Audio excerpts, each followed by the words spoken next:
How's it going, everybody? It's Pilot Flame, and we are back with another FPL live stream here on Twitch. And today, it's Game Week 2 preview time. It felt like oh so long to take to get to Game Week 1, and already we're looking ahead to Game Week 2. Of course, we will take a look back at what was the first game week. We'll take a look at how the team did, what transfer I've already made for my team, which was kind of already known in a sense if you were watching the previous videos, but we can go through it anyway and the decision making behind that. We'll take a look at our predictions, how we did for the first week, our differential picks, did any of them do well, and we'll also take a look at some potential fixture swings. Maybe we'll take a look at a situation where if you're looking at wildcard, might do one on stream. We've also updated the watch list as well, so we'll go through that, and we'll be looking at potentially what we can do in the future to alleviate basically some of these kind of 50-50 calls. Me personally, I think it was just a bit unlucky. So we'll talk about that first off, the Kane and Haaland dilemma. But before we do that, let's talk about Fantasy Football Scout. So Fantasy Football Scout is a fantastic resource that you can use, and they have a members area which is going to be helping you along the way. Bunch of exclusive articles as well as various different tools in the members area, as well as the stats tables that you see on our videos. Those are fully customizable. You can tailor them to any stats you want, and they're fantastic. So make sure you go check out Fantasy Football Scout. The link is in the about section or in the description on any of our videos, so make sure to go check that out. It's going to help elevate your FPL game. Now, let's see how the team did. So everyone gets a green arrow in Game Week 1. That's how you have to think about it. I'm also going to see for the deadline stream if we can get a timer somewhere for the instead of me having to count it down, so we can see on the stream. I mean, I'll probably still do it anyway because it's just for a laugh. But so yeah, we'll get that sorted. Also, Ugart 23, FC Drogba, and Kesnan, thank you for following us while we were offline. But yeah, 61 points overall. I'm barely content with that. You know, 3.25 million in a game where it's, I think there's almost 7 million players now, I think, or more than that. There's 8.5 million players, so we're in the upper half, which isn't too bad. I think that's okay. I think we're almost nearing where there were the total number of players last season, which is just kind of crazy to think about. Like, just in general, it's like just mad. Just trying to adjust the team there. There we go. Got it up on the screen now. So yeah, just really crazy. Great support for FPL. They even have it on Sky Sports News, which is crazy. Like the most scoring FPL players off to the side, which is just like it's just mad. So yeah, it's really cool to see. And yeah, 61 points. I'm not like happy about it, but I'm also not disappointed. I'm kind of somewhere in between. There was a couple of picks that were risks that paid off, or lesser owned players. There was a couple of picks that were risks that didn't pay off. So Ramsdale was a keeper that I only really kind of decided on the week before Game Week 1's deadline. Like, I was only really thinking about it then. And he came through. 6 points. He was 1 BPS score off away from a 1 bonus point as well. He potentially would have jumped up 2 points because of that if he had made an additional save. So, yeah. 6 points definitely off to a flyer. Hey, Mono, how's it going? Hey, man, good to see you back again for the new season. I am back for the new season. We're here on Twitch as we normally are. We're going to keep doing it, keep grinding, keep improving. Hopefully another top 10K finish this season. And yeah, it's Game Week 1, everyone, as well. Just because if you're ranked like 7 million, you can correct these things. I think the difference between like my current rank at 3.25 million after Game Week 1 and like the top 50K is like 12 points or like 15 points or whatever it is. It's not anything crazy. There's going to be people that triple captain and that sort of stuff, and that's just some things you have to kind of figure out. But all in all, don't be too disappointed about Game Week 1. You have a lot of ways to turn it around.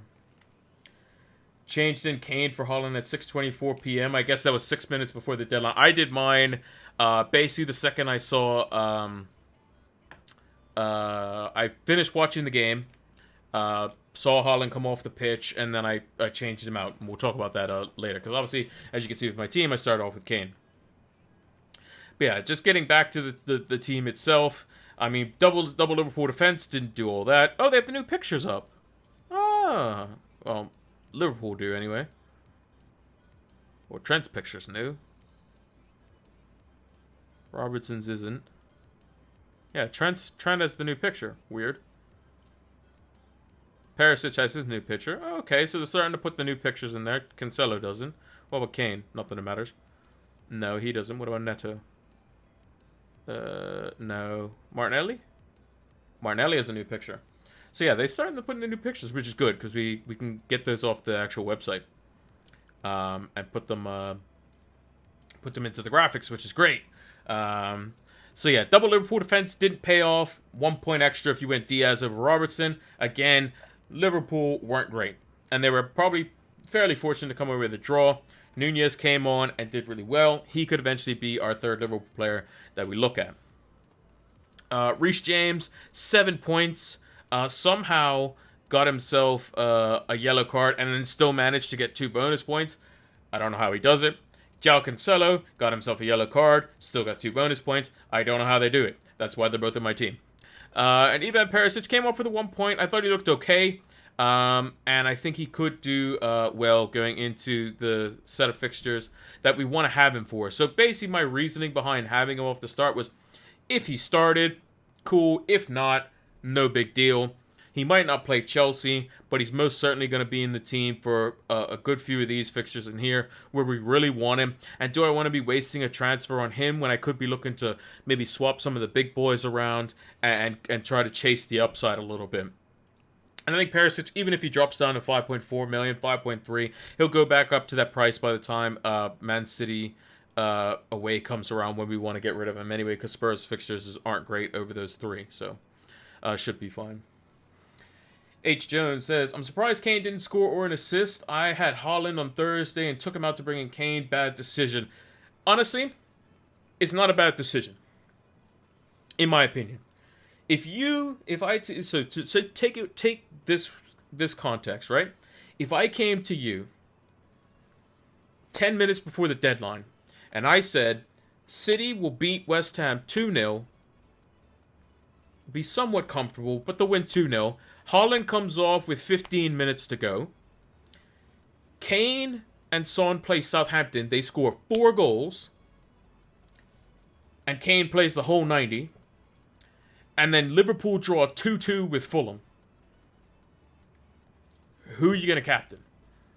A lot of people will be like, oh, I'm captaining Kane because 4 goals in the Spurs game. It's a bit of a bait. But that's here's another crazy stat, which is why it's so baffling.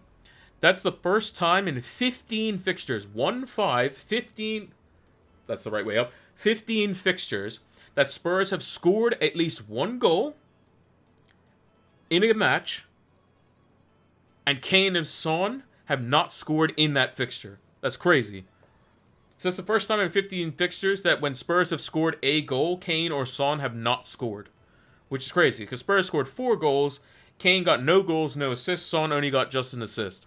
So, I think you were pretty hard done by if you went Kane and Son. I just think that's just a variance thing. I don't think that this decision was bad. On paper, the fixture was better. And then at the end of the day, City got a penalty. Anyone could have potentially taken that penalty. It just so happened Haaland got taken down for that penalty, which means he was probably going to take it.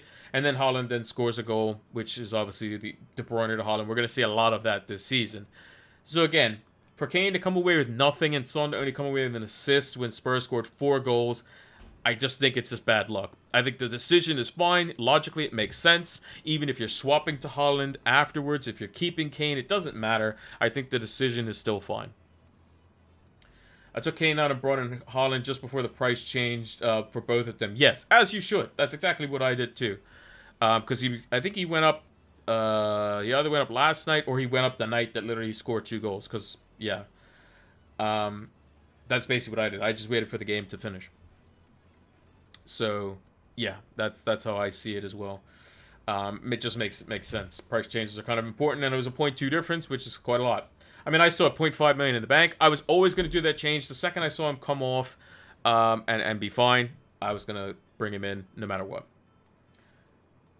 Still came with 68 points, not a terrible week. Yeah, I think 68 points is fine. Again, it's the first game week. We don't need to worry about anything too crazy right now, right? There's people that have triple captain, benched boost, done all kinds of craziness. Yeah, Holland scored, but at the end of the day, I was talking about it on Twitter that it was akin to like the Havertz versus Salah gate thing. But that was even more extreme. Chelsea scored 7 goals in that game, and Havertz got none. No returns at all.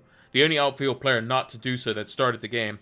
And Salah got a hat-trick at Old Trafford, and United got beaten 5-0. Which still hurts to this day, and we might end up doing it again in Gameweek 3. And that was even more extreme because of the captaincy. This time, it's not so bad. It's 11 points. 11 points ain't that much. It's not that much. You can get 11 points from you can get more than 11 points from a defender getting Reece James or Cancelo probably get 11 points in one game back. No problem. I raged in Holland at the full time in the city, but the thing is, it's not really a rage transfer though. If you had said, okay, I'm gonna in a situation where I'm starting with Holland, I think he has the better fixture. I know I'm going to transfer him out. Yes, booking in transfers can be a bit risky because what happens if Kane blanks and hypothetically Holland got injured, right? Then we have no one to go to. We can maybe go to like Jamie Vardy, but he plays Arsenal. If you already have Jesus, then where do you go? You don't want to go Ivan Toney, who scored because he plays United, although it's probably a good fixture now, but like, who do you go to, right? So again, it's just a bit of a weird one. I just think that if you started with Kane with the intention of going to Holland Game Week 2, I think the decision was fine. The variance just didn't happen to go that way. I have yet to check the stats as to how involved Kane was. But I think he still had a couple half chances. But overall, I think Spurs just scored goals in ways that they weren't normally scoring, which is just kind of weird, in a sense. And they could have scored more. So, again, it's just one of those ones. The luck's just not on your side that time. The decision may have been right. It was logical. Just sometimes it just doesn't go that way. The Havertz literally at home to Norwich. Chelsea won. If you said at the end of the game, Chelsea were going to win that game 7-0, you're probably like, oh yeah, I'm getting Havertz. And you find out he gets nothing. It's just one of those things where if you run back the score 4-1 versus Southampton, this is the best way to think of it. If you run back the score against Southampton and you say they won 4-1 every time, how many times does Kane not get a goal involvement in that game? Maybe 5 out of 100 times. Maybe. Right? It's just crazy. So, again, it is what it is. Yeah, see, 57 I think is not bad. That's on the average mark. It's fine. There's nothing crazy about that. Nothing too crazy about that. It's not bad, it's not good, it's just bang in the middle. It's okay. Beginning of the season, it's fine. Come game week 8, 9, 10, maybe this game week 16 mark, then you can start saying, okay, where am I at? Let me see what we can do with the season. Where do I want to use my chips? I've already used my first wild card. Then we can make up some ground. That's another thing. There's going to be a big change. There could be a big change in rank jumps this season because of the fact that the World Cup and how you get to use this unlimited wildcard chip for the World Cup. That's another thing we have to take into consideration. Jesus looked disappointing? I have to disagree, actually. I thought Jesus actually played very well. FPL-wise, got no returns, but they were... So, stats-wise, it'll say that Jesus' XA, his expected assist, was 0. But if you looked at some of the passes that he did play in for players that got blocked, or they just didn't control it and that sort of stuff, he actually could have had a couple of assists. He could have also scored himself as well. But he definitely was probably shortchanged to come away with no points there.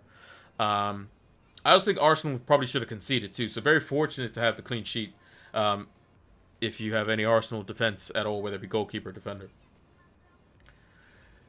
Kulu was more of a cut-in and shoot player than a provider. Kane was very quiet. One decent chance, but a great save from Bazunu. Yeah, I mean, but the thing is, on another day, Kane puts that in, and we're looking at Kane with 9 points. right? That's what we're looking at. Yeah, Jesus' movement, like Jones is saying here, it helps Arsenal score. Yeah, it does. There's also going to be times where Martinelli and Saka's attention is going to get, like, teams are going to start to pick up on that. They're going to maybe ignore Jesus and they're going to go out wide, but that still means that if they ignore Jesus, that means Jesus is then now open, right? You know, it is what it is. And we also don't know who's on pens. Jesus could be on pens. That'd be great for people who want Jesus to, get points. I mean, Jesus has already lost owners, but, like, Crystal Palace away isn't an easy fixture. It's not. The fact that he came away with a clean sheet there for Arsenal is good. The fact that Martinelli got a goal is good. It's these these fixtures here. Bournemouth and Fulham. These could be really good fixtures for them. Although Bournemouth and Fulham played really well. Maybe it's first game syndrome, but yeah.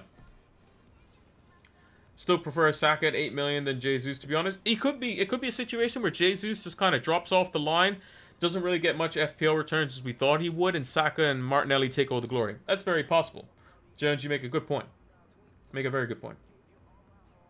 And Palace, yeah, like Mono says, Palace had 2 very good chances to score. Especially Eze. All he has to do is just lift it slightly.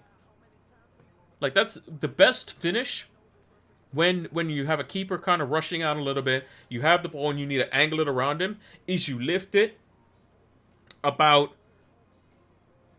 like a ball off the floor. And the reason being is because that's high enough to go over like a trailing leg, but it's low enough to where it doesn't hit the goalkeeper in the hand. So, yeah. It is what it is. There's gonna be variance in this game, but just don't get discouraged by it. There's gonna be things that happen. Like, am I unhappy that Kane didn't get the same amount of points or more than Haaland? Of course. Would I like to have Haaland? Of course. I brought him in now. Maybe he blanks versus Bournemouth. Maybe he does. Maybe he doesn't. We'll see.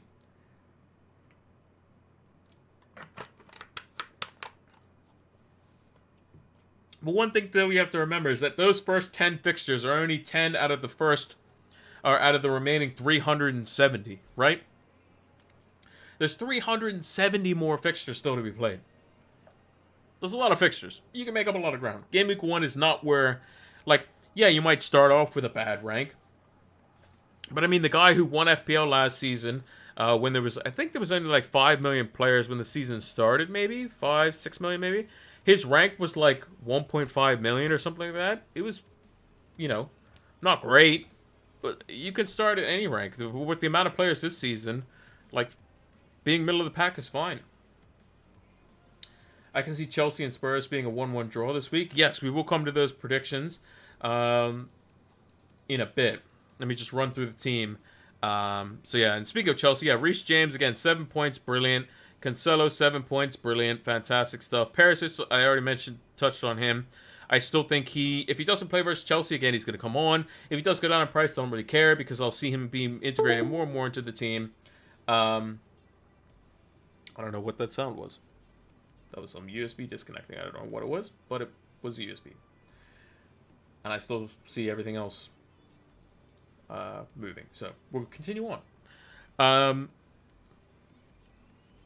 So yeah, not really too worried. Salah goal assist. Probably say he's fairly fortunate to get that goal and assist as well.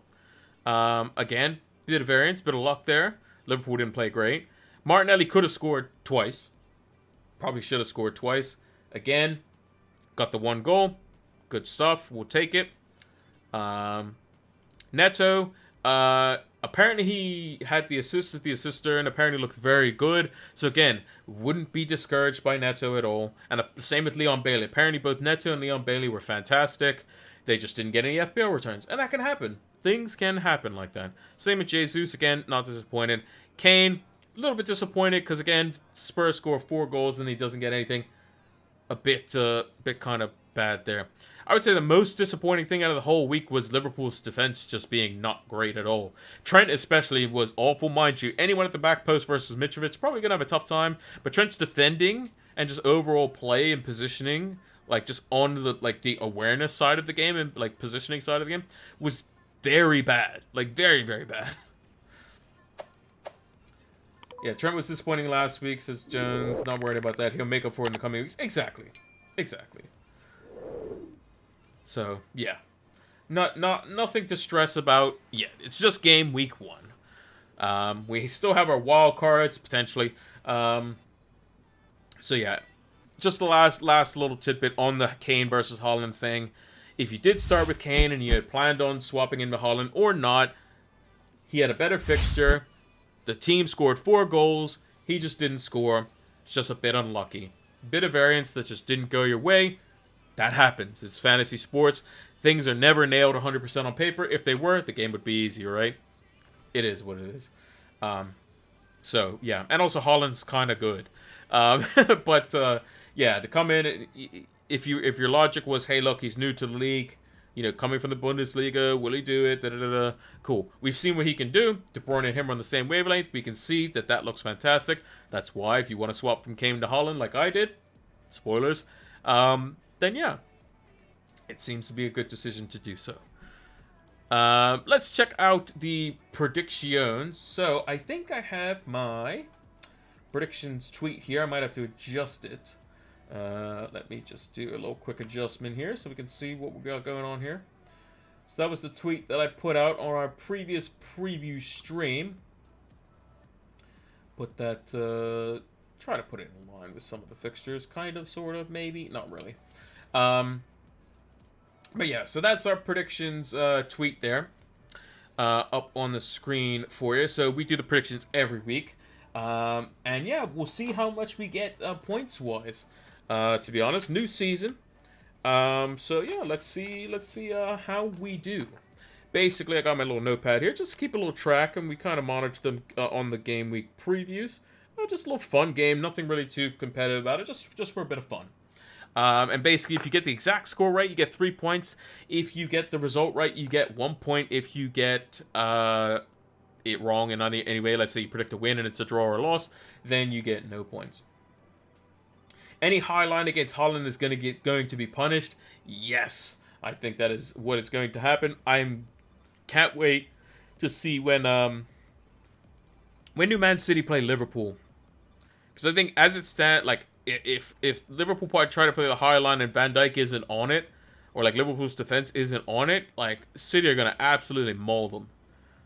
Let's see. When do City play Liverpool? I think it's in October sometime. There we go. October, game week 11. So far ways away. Yeah, I think any team that plays a high line against Darwin Núñez or Haaland, they're both great at running in behind. They're both fantastic at that. So, yeah. Going to be interesting. Right. So, we predicted 2-1. Crystal Palace versus... let me just change the color here. There we go. 2-1, we predicted. Palace should have probably scored. Probably could have ended 2-1, but just 2-0, so we get the 1 point there. Liverpool drawing to Fulham was definitely probably the shocker of the week. I kind of called United would probably lose to Brighton anyway. I said I wouldn't be surprised, but I did predict them to win just out of whatever.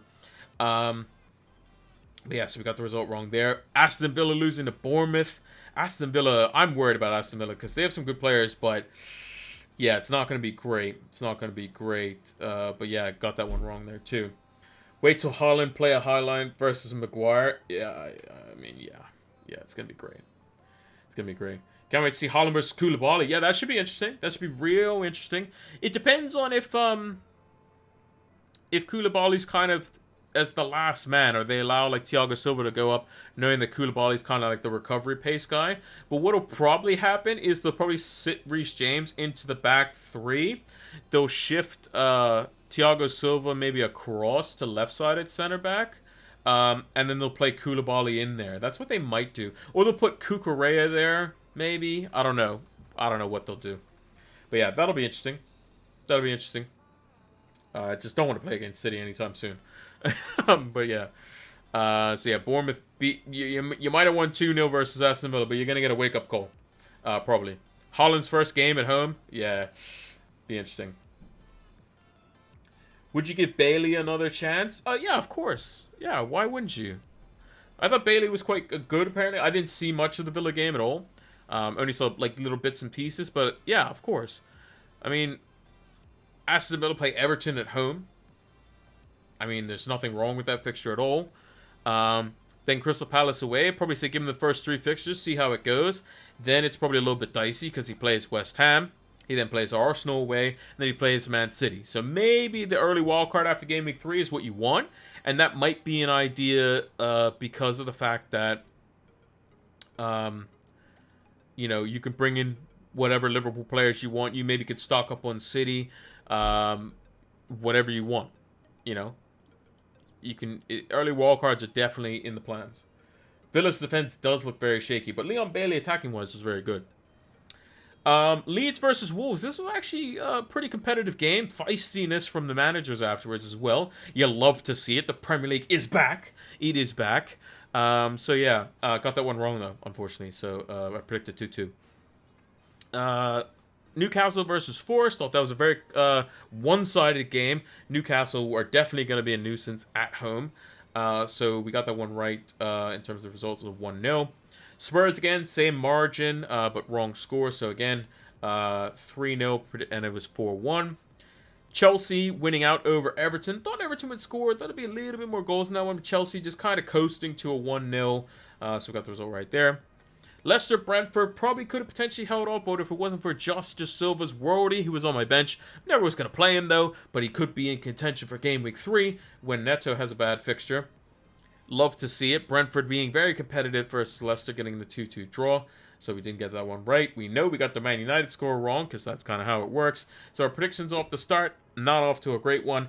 No exact scores right. Man City also beating West Ham and keeping a clean sheet. I predicted 2-1. So overall, 5 points for that. So normally we like to get around 8. We like to get more than 50% correct in terms of the result. Couldn't say that. The result. And we like to get an exact score, right? Not to be this week, but again, Game Week 1, Game Week 38 are usually pretty hectic, pretty crazy. Clean sheet. Spurs did not keep a clean sheet. Jose Sa, I don't think he saved a penalty or anything crazy. He did make 3 saves, but didn't keep a clean sheet, so a bit unfortunate for him. Luca Digne didn't get any returns and didn't keep a clean sheet. Miguel Almiron, I don't think was involved at all, so again, not great there. But Callum Wilson coming through. We got 1 out of 5. Woohoo! Yeah, not great on the picks there overall. So yeah, I'm gonna start writing down my differential picks this season in terms of like how many I got right. So we got 5 points, and we got 1 out of 5 on the differentials. There we go, lovely stuff. So got that sorted and over with. Moving on to the predictions for this week. We got a Monday night fixture. We're going to have to wait till Monday night for Liverpool. Also, I don't know why they put Liverpool and Man United on Monday night. That's so stupid. I don't understand that. But it is what it is. Really, really confused on that one. But was very looking forward to that being like a Super Sunday. But each of their own. So yeah. Let's go with the predictions for these fixtures here. Let me put up my handy dandy notepad. My notepad's way off to the side here. Let's move it over.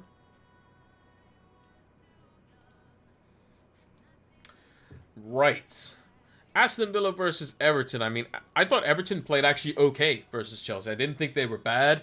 I think they maybe lacked a bit, you know, in terms of in front of goal. I think Villa just look, I don't know.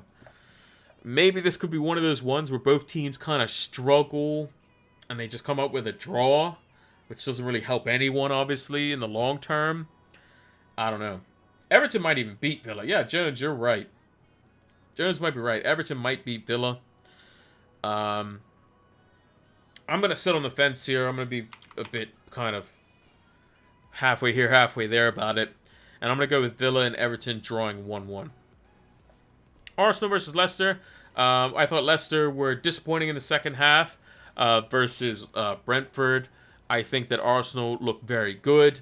I think that historically Jamie Vardy typically gets a goal versus Arsenal, and I think Arsenal definitely to be got at defensively in terms of it, depending on who you pick out. It'll be interesting to see who Leicester play out on the left-hand side, because that's going to be where Ben White was playing. So if you can have somebody who can just dribble past him, Ben White is definitely, able to be got at. Also, Zinchenko's going to be caught high up the pitch, and Arsenal have to rely on their centre-backs.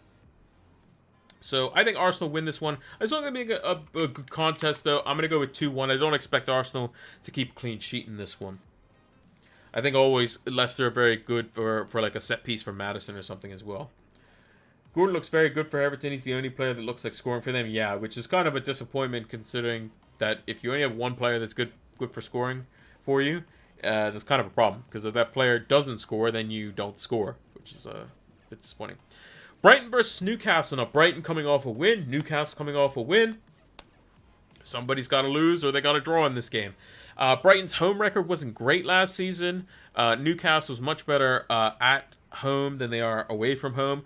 I think this one's actually going to be a close contest. I'm also going to go with a 1-1 in this one as well.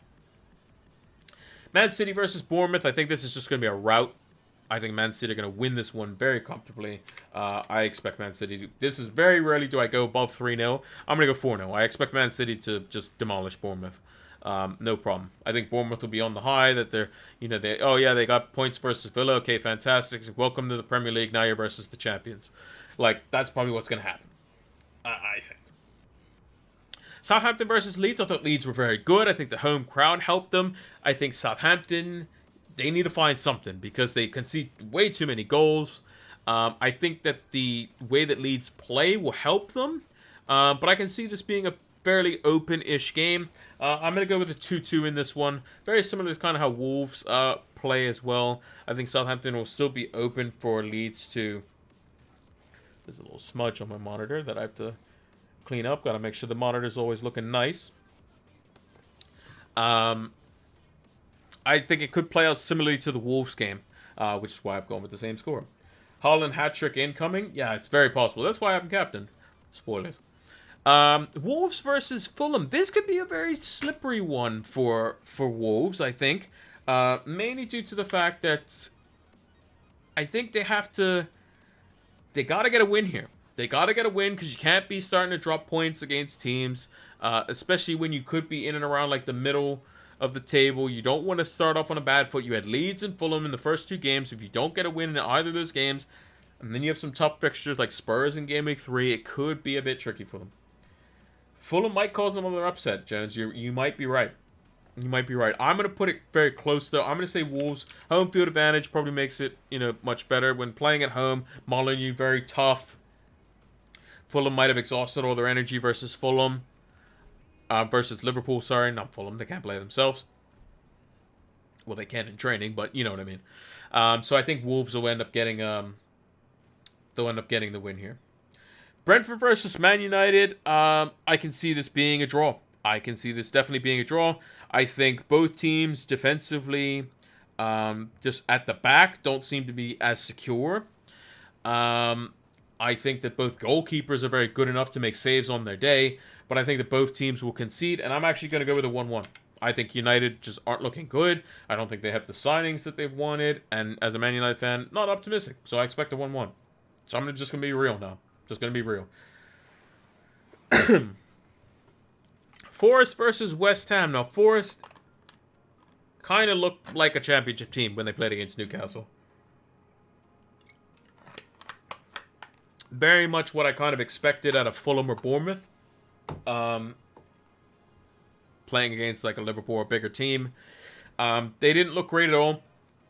Basically, anytime they tried to make a pass from anyone to one of their two forwards, whether it be Serge or Brendan Johnson or even Jesse Lingard, they just never got to them. So they need to correct that. At home, they'll probably help out a bit for their confidence. West Ham didn't look great. It looked like Antonio maybe came off earlier than he wanted to. Potentially an injury there. I know he was down at one point during the game. West Ham seem to be carrying a couple of injuries. They also have Areola now in goal now. Will that help them? Will that hurt them?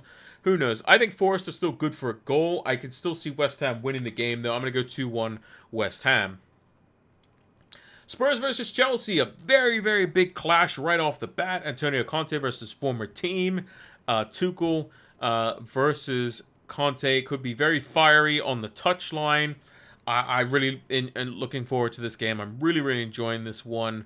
And it always seems like this London derby is special because of the fact that Chelsea like to really kind of hold the ball and contain it and really try to open up some good opportunities out wide. And Spurs like to kind of sit in a little bit and like to spring on the break. And it'll really test Koulibaly. I can expect probably Reece James to maybe play as a right-sided center back maybe in this one. We'll see how Marc Cucurella is potentially deployed because he's very good defensively. And I think that Spurs, having scored 4, they're going to have their tails up. They know they're not going to be the favorite in this one. And if they can put an early dent on Chelsea, that could be really, really good for them. Really, really good for them. And I can see them potentially getting one on the break. I think it's going to be hotly contested. I don't think it's actually going to be kind of a defensive-minded game. I think it's going to be who can open up who. Who can open up whom, I should say. I'm actually going to go with an interesting 2-2 in this one. Make it nice and spicy. Moving on to Liverpool versus Crystal Palace, the only Monday night fixture, so you're gonna have to wait for your 3 Liverpool players potentially if you have them. On the last game of the week on the Monday, I think Liverpool could have a bit of an issue with Palace, but I think the home field advantage being at Anfield helps them out quite a lot. First home game, Darwin Núñez could get his first start for Liverpool in the Premier League. That could be really big for them, and I think he's just an absolute menace. I think Guéhi and, well, specifically Guéhi obviously scored an own goal, but could be exposed potentially. Darwin Núñez is just a different kind of threat, causing chaos, and I think that Liverpool could thrive on that with the home atmosphere. So I expect Liverpool to win this one. Do I expect them to keep a clean sheet? No, I don't think they're there yet, per se, so I'm going to go 3-1 Liverpool. Jones is going with a 2-1 Liverpool win. I think it's going to be somewhere in that ballpark. I think Crystal Palace will get 1, and Liverpool will get 2 or 3. But I've gone with the 3-1. Clean sheet here. The only clean sheet that I've gone with is actually Man City. So that's what we're going to go with this week. I think it's pretty straightforward and nailed on. This will be one of my more obvious picks. In goal, who am I going to go with for a goalkeeper? I know who I'm going to go with. I just need to check his... Let's go to the transfer screen. How much are Areola? 4.5 million, 1.5% owned. He now has a great run of 3 fixtures and a great run all the way up until probably and including game week 13. You can probably keep him all the way up until the World Cup, and he'd probably be a halfway decent goalkeeper. 4.5 million. Not sure what Fabianski's injury is. I mean, he's got a knock, but I'm just going to put in Areola because maybe they just keep him in there. 1.5% owned. Let's go with it. He's a good goalkeeper, and they play Forest as well. So that could be interesting to see. Who am I going to go with as a defender this week? Let's see. Let's pick one from a different team. Wonder what Johnny's percentage is. 0.7% owned. If you want a differential cheap defender, Johnny is your man. They play Fulham at home this week. If you're looking for a punt, maybe before potentially game week 3 wild card, Johnny might be the guy to do it. 90-minute man, playing in a back 4. Potentially that takes away from some of his attacking ability, but I think he could be quite good. Midfield. Let's see if we can find something interesting in midfield. Looking at the fixtures here. I'm actually going to go with Aribo. Played 90 minutes. Played more or less in the front 3 for Southampton. Again, playing out of position potentially and could be quite good. I think Hasenhüttl really likes him. And 0.6% owned. Maybe a punt. Well, like I said, for game week 3 wildcard. Could be good as well. Nathan Ake could be a good pick as well. I don't know what percentage ownership he is. Let's see. 1.1%, yeah, so that's probably not a bad idea. And then the forward for this week, looking at the fixtures, let's see who we got here.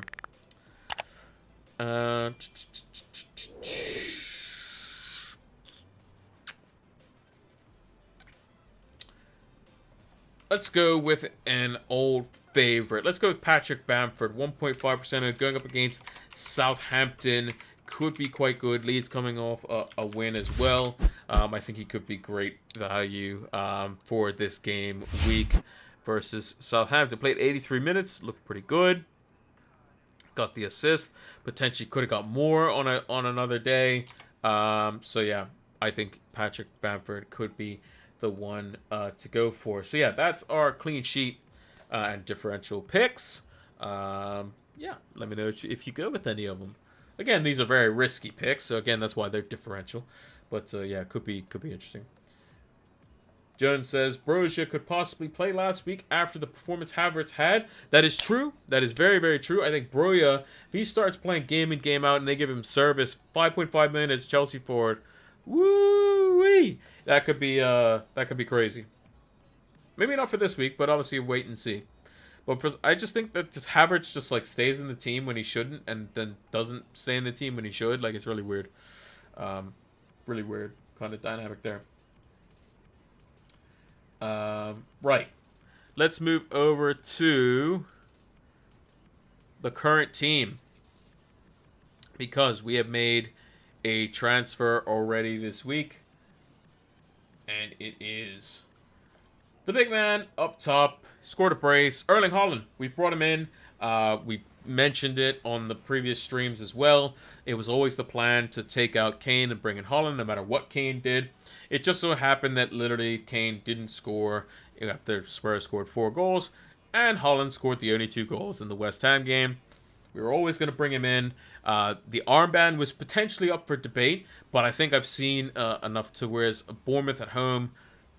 Again, Palace look quite tough, so again, they could provide a little bit of resistance versus Liverpool. Liverpool also didn't look great either, so again, I think Haaland looks to be the best choice this week, personally.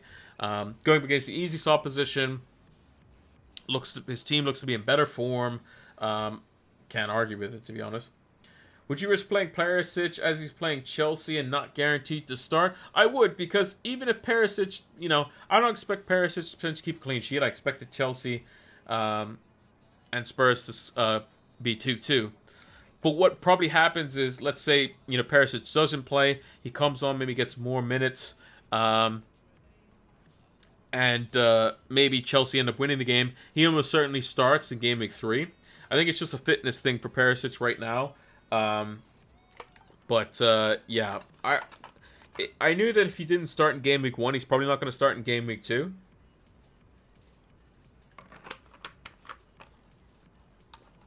But again, I'd rather have him in now. He drops down to 5.4, 5.3, whatever. Not really too big of a deal.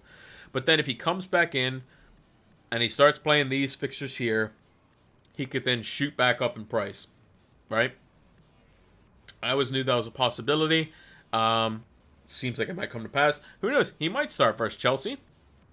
We don't know. Maybe Conte was like, okay, yeah, Sessegnon, you did good, but we're going to play Perisic because, yeah. And then Perisic does well versus a Chelsea team, and then he's like, yeah, I'm going to play Perisic again. Who knows, right? Yes, he is a risk. I would say he's probably the only risk in the team. That's fine. You can have 1, maybe 2 risks in the team. Martinelli was technically a risk, but ended up paying off. But again, it's a cheap risk. It's nothing too crazy. Nothing too crazy. We haven't lost value on anyone yet. Obviously, we still have the 0.5 million in the bank, so we can do things with that.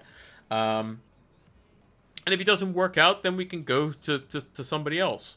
If he hasn't gone down in value and it looks like he's not going to be, first choice or whatever, maybe we go to the likes of Chilwell after we've seen him for a few weeks, or maybe we go to Cucurella if he's looking like the best Chelsea defender at 5 million. We can go to a bunch of different options. So just a wait and see on that one. But yeah, let's go through the team here. So we got Ramsdale in goal. Definitely gonna play him over Ward. Alexander-Arnold, Robertson. They're gonna stay in the team. Reece James and Perisic. Definitely good there. Ideal scenario would be like again, 2-2. Reece James gets 2 attacking returns. Perisic gets 2 attacking returns. That'd be great, to be honest. Highly unlikely, but possible. João Cancelo was obviously good as well. He's not going anywhere. Salah's going to have the vice captaincy this week. If you'd have told me at the beginning of the season about this fixture, Haaland versus Salah, I'd be like, okay, it's probably a bit close, but what I saw from Palace, they look really good, even though they didn't score. Next time they might put away those chances. Liverpool overall didn't look great, and if Firmino starts again, then they could struggle versus Palace again. So again, could be a bit of an interesting one. Haaland, it just looks to be just an absolute force of nature versus Bournemouth. First home game, you know he's going to be up for it to score. And Bournemouth have been opened up many times before by both Manchester clubs in the Premier League. Martinelli and Jesus, I like what I saw from them. Martinelli was getting involved, getting big chances. Neto looked good as well. Jesus just needs the FPL returns. Again, he's very highly owned. And basically, if he blanks again, a lot of managers are going to sell him. I'm not going to, because his next 3 fixtures are against Bournemouth, who could have just been opened up by City. Fulham, who could be, potentially on the ropes after starting off on a high. Because they maybe exhausted all their energy on that one game. And then Villa's defense just doesn't look good. Maybe we reassess if we wildcard in game week 7 or 8, because the fixtures after that from 10 through 12 just aren't looking okay. But again, Jesus could be quite good. Or maybe he's just not the one, and maybe we do swap him to Saka and we go for a single striker. Maybe that's something we would go for. But again, time will tell. It's too early to be making super hasty decisions. The decision I knew going into my guaranteed transfer in game week 2, before game week 2, was to bring in Erling Haaland. I knew that. I made the move. I did it on the day that Erling Haaland scored. Erling Haaland could have easily done nothing in that game, and Kane could have scored 7. I would have still made the move because I'm playing the fixture. That's pretty much it. So, yeah, that's kind of what we're looking at. In terms of potentially future transfers, you can be a bit aggressive, to be honest, because of the fact that we have a situation where we do have the wild card, and then we do have the wild card at the in the Christmas period, where we can kind of get away with these sorts of things because of the fact that we have that additional wild card. So what potential transfer could we do going into game week 3? Well, I think Spurs versus Wolves at home. If Leeds are able to score 2 and Spurs are attacking well and they do well versus Chelsea, maybe we look to bring in a Spurs player. Maybe that's when we can potentially bank on Salah maybe not doing well versus United. Maybe that's a thing that we can go for. Who knows? I highly doubt that, but it's an option, right? Definitely an option. Maybe if the wing backs are settled and maybe Liverpool's defense isn't looking great, maybe we get rid of Robertson for a game. We'll have to wait and see. Maybe it's just a roll of a transfer and then go from there. And then maybe we go for, if Nunez is looking good by the time game week 4 rolls around, Haaland plays Crystal Palace at home. In theory is a good fixture, but could be quite tricky. But if we wanted to really load up on Liverpool attack for Bournemouth at home, if they got slapped by City and then by Arsenal, maybe they could just be getting absolutely just walked over by all the big teams. Then it could be a reason to kind of change strategy a little bit, kind of eye things up. But as it stands now, I don't see any immediate transfers after the one that I banked for this week. And that's kind of a reassuring thing. Again, something might crop up. Maybe an 8 million midfielder really stands out. To me, none of the 8 million midfielders realistically kind of look to me like they were, this player is a mandatory to have. Kulusevski scoring the most points out of all of them. But again, he now has Richarlison to potentially come on and take his spot. Who knows? He might not even start. Maybe Richarlison starts for a bit more kind of running power versus Chelsea. We don't know. So, I'll wait and see on that one. So yeah, that's going to be the team. I'm not going to change it. Bench order. Probably actually put Silva ahead of Archer, actually, to be honest. Andreas Pereira probably is most likely to see the most minutes. Maybe De Silva starts, but I fully expect all of these guys to either start or come on. The only probably 2 that might not potentially start or could be a bit of a minutes risk could be Perisic or maybe Martinelli, but I don't think Smith Rowe is fully fit, so it doesn't really matter too much. So yeah, that's kind of what we're kind of looking at. But overall, yeah, not too disappointed with the week itself. Generally, I think it was a good, solid start to the FPL week. Wasn't disastrous, wasn't brilliant, just kind of somewhere in the middle of the road, slightly above the average. If you're in and around that high 50s to low 60 point, I think that's perfectly fine. We can easily, cut our rank down by 80% in one go this week. Like just bringing in Haaland and captaining him, and having Perisic or Martinelli or whoever it might be, just could do well. So again, that's why I would say kind of keep it simple. Don't need to do anything crazy. Just kind of ride the kind of the comfort players at the moment, and then slowly start to see if you can find edges here and there, and that's what gets you up the ranks later on. Get yourself a solid base, get your feet kind of grounded, feel your way in a little bit, and then kind of attack with the wild card and with potentially the wild card over the not the international break, but the World Cup break as well. You really want to be using the wild card in a situation where you can attack rather than using it as a, oh no, my team's on fire, I need to get rid of everyone type of thing. So, and for those that didn't start with Salah, didn't start with Haaland, maybe you went double Spurs, something like that. Again, I think there's just a bit of variance, a bit unfortunate there. So it is what it is there. But yeah, that's gonna about do it for the preview show tonight. Hope you all enjoyed it. Let's talk about Fantasy Football Scout one more time before we sign off. So, Fantasy Football Scout has a fantastic members area. Check the About section here on Twitch, or check any description basically on any of our videos, or the VOD if you're watching this over on YouTube after the fact. And make sure to go check out Fantasy Football Scout. Sign up there using the link in the description. It's over on my Twitter bio as well. It's everywhere. They have kindly partnered with us this season. So we're an affiliate, which is fantastic. We get to use their stats tables in all our videos, which is great, and we'll be using those as well. Come the deadline stream, we'll also now have at least one game week's worth of data to check out some stuff, and we'll take a look into why Haaland was so good as well, and most certainly, and what potential numbers we could even, even just 1 week, but even still, we have a little bit of data to see who potentially is the best captaincy shout and that sort of stuff as well. But yeah, shout out to Fantasy Football Scout. They're fantastic. They're going to help elevate your FPL games, so make sure you go sign up for them now. Now, let's move over to the big screen. So, that's going to do it for Game Week 2's preview. We'll be back in a day or two's time with some more videos. We'll have our lineup preview probably out on the Friday. We'll probably have, I'm trying to think what other videos we could potentially have. Maybe I go for a cheeky little wildcard video this week, because there's a lot of managers that like the wildcard Game Week 2 if they really, really got it wrong, and maybe we do something like that. Maybe we do kind of a player watch list. I'm not too sure yet. But definitely have the lineup preview. We'll have the deadline stream on Saturday as well. So make sure to follow us here on Twitch so that you can join us for that. Bring your questions, bring your transfer queries, all that sort of stuff. And hopefully I'll have the timer sorted out by then. I don't know how difficult it is, but we'll figure it out. We'll figure it out. And we're the best positioned. So yeah.